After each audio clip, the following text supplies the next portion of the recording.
रविवार का दिन था। सुबह सुबह नैना अपने बिस्तर पर लेटी हुई थी।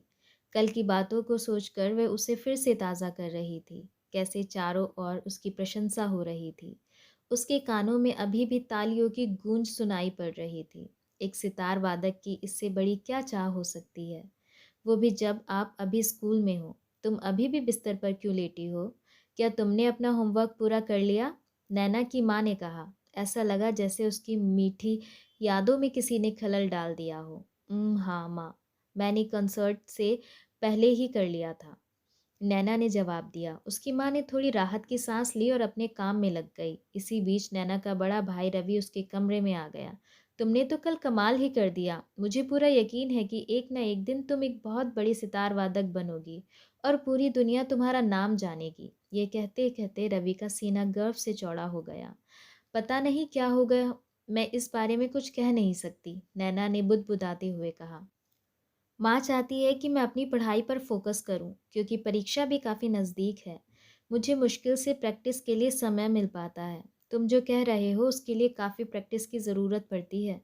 तुम दोनों के लिए समय निकाल सकती हो। चिंता ना करो, एक ना एक दिन ऐसा ही होगा। ये कहते हुए रवि की आंखों में विश्वास और प्यार स्पष्ट रूप से झलक रहा था। वह अपने उन दिनों को याद करने लगा जब उसके पिता की अचानक मृत्यु हो गई थी। उसके बाद उसे डांसर बनने का सपना छोड़ना पड़ा। हालांकि उसने एक बीपीओ में काम करना शुरू कर दिया था, फिर भी वह उन दिनों को कभी नहीं भूल सकता। कैसे स्कूल में होने वाली विभिन्न प्रतियोगिताओं में उसने जीत हासिल की थी। कुछ महीनों के बाद जब एग्ज़ाम के रिजल्ट आए तो नैना के चेहरे पर मिली जुली खुशी दिखने को मिली। वह इस बात से खुश थी कि उसने एग्ज़ाम में अच्छा प्रदर्शन किया है, लेकिन वह यह भी जानती थी कि उसे अब कॉलेज जाना पड़ेगा। दिन ब दिन नैना को लग रहा था जैसे उसके सपने अब उससे दूर होते जा रहे हैं। जब एग्ज़ाम में बेहतर ग्रेड आने की जानकारी रवि को मिली तो उसने नैना को बधाई देते हुए कहा, मैं पहले से ही जानता था कि तुम एग्ज़ाम में अच्छा करोगी। थैंक्स भाई, लेकिन अब मुझे ऐसा लग रहा है कि अपने सपने को अलविदा कहने का समय आ गया है, क्योंकि पढ़ाई को और अधिक गंभीरता से लेने की ज़रूरत है, नैना ने निराश होकर कहा।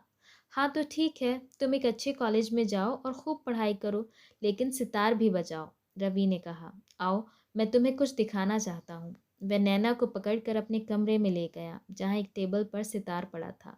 सितार के पास एक नोट भी पड़ा था, जिसमें लिखा था, नेवर स्टॉप प्लेइंग। दरअसल अपनी बहन को गिफ्ट में सितार देने के लिए रवि काफ़ी दिनों से हर महीने पैसे बचा रहा था। ये तुम्हारे लिए है। इस सप्ताह के बाद तुम्हारे लिए मैंने सितार सिखाने वाले की भी व्यवस्था कर दी है, रवि ने कहा।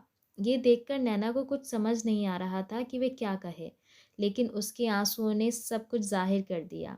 रवि ने उसे गले लगाते हुए कहा, तुम मुझे अपने कंसर्ट के लिए फ्री टिकट देकर इन चीज़ों का भुगतान कर सकती हो। ये सुनकर नैना के चेहरे पर दृढ़ संकल्प, कृतज्ञता और प्रेम भरी मुस्कान छा गई। धन्यवाद।